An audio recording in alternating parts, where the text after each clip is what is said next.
how are you? How did you look well? Isabel used the phrase bright and early. Yeah. You look bright and early. That's just a little bit of bronzer, Eamon. I'm telling you, it's very early for me as well. Well, new research suggesting almost 3/4 of people listening to us and watching have lousy sleep. So does that surprise you? Yes, well, it's definitely what I hear in my sleep clinic all the time. So we know that people are really struggling with their sleep, and it's quite an interesting phenomenon. We know that we need to do certain things for our sleep, but we're still not quite able to do them. And I think that we do really value our sleep, but we also really value other things like looking on our phones and catching up with news and watching our favourite programmes. So there's all sorts of things that seem to get in the way of sleep as well, especially things like stress as well. So people's lives are so stressful now, and people often find that they talk about the stress that they're really burdened with when they go to bed at night.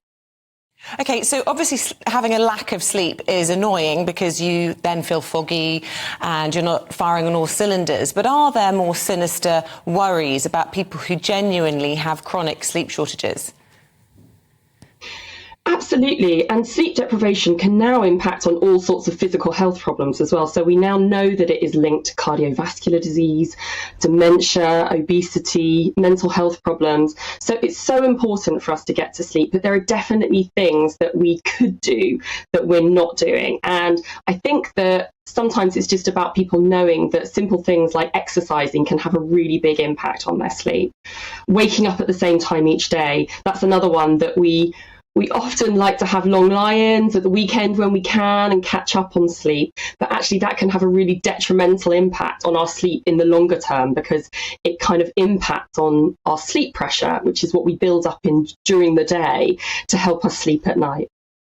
Yeah, Isabel and I would be very similar on this, that we feel quite lousy because we're shift workers. We feel quite lousy. We don't really function very well during the day, and it's a bit of a chore. If you can sleep, that's fine. But if you can't, it becomes a very long day. And then the worst thing is, if you've been tired all day and then you go to bed you can't turn your brain off. Yeah, that's the thing. But you know what I did? I want to know what you think, Maja, of supplements and gimmicks and things. Just coincidentally, I'm just thinking about it. Last night, before I sat on the side of my bed and I came across a sort of dispenser of magnesium? Magnesium cream, right? So I was able to pump this stuff out and I slathered my body in it.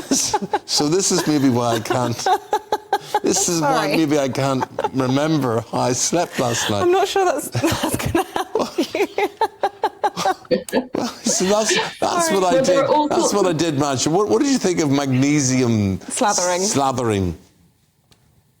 Well, Eamon, I'm always a big fan of the evidence base, and I haven't seen much research that's been done on magnesium body cream, but that's not to say it doesn't work. But there are definitely other things that really do work. So we know that exercise has a really big impact on sleep. We know that cutting down on caffeine in the afternoons has a really big impact. We also know that trying to keep a regular schedule of waking up at the same time. So these are things that we've kind of heard and we know we should do, but they are actually the things that tend to really work. It's partly because in order to sleep well, to fall asleep and to stay asleep, we need our pressure to build up in the day that we call sleep pressure or sleep drive. And the things that tend to impact on that are generally the things that we can do in our everyday life. So going to work, being active, kind of getting on with the things that we normally do. And then having a really nice wind down period in the evening where you're starting to relax. Your body, if you think about it from an evolutionary point of view, your body wouldn't have been able to go to sleep if it sensed threat or danger. It wouldn't have made sense to go to sleep if you thought that there was some sort of bear or tiger lurking around the corner. So we need to feel safe in order to go to sleep. So any ways that we can try to relax so that our body ends up starting to feel like actually it's safe for me to go to sleep. I can go to sleep full unconscious and I'm not going to get eaten. This is a good thing. But what does a wind down routine look like if watching the TV stimulates you? Going on your phone stimulates you, drinking wine stimulates you, having food stimulates you. You're supposed to just lie in a darkened room meditating, or, I mean, heaven forbid, read a book. I suppose reading a book is probably the best thing you can do, probably on your Kindle with the correct light that doesn't stimulate you. Not the Kindle. Yes, because otherwise you have to have the light on, and you don't want a light on when you're trying to get melatonin. Am I right? Well, you're right up to a point. So actually, we need quite a bit of light in the evenings to have that sort of impact on melatonin, and it doesn't necessarily impact on the time it takes to fall asleep. But reading, you're right, absolutely is a brilliant way to relax in the evening to fall asleep.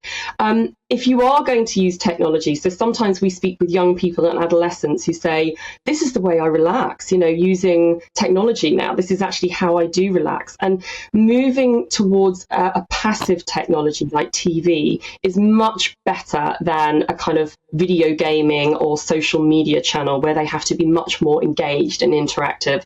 So if you can move to a more passive technology, that tends to be better. But generally, other things that you can do are deep breathing exercises, listening to music, and I'd say generally not watching or doing those kind of apps that make you feel a bit anxious, that spike that adrenaline and cortisol level late at night. Sometimes people find that when they go on social media that does it for them. Sometimes looking at the news app at 10 p.m. can also spike that kind of reaction. And really, we're just trying to reduce anything that kind of that can spark a kind of fight, flight, freeze response in your body.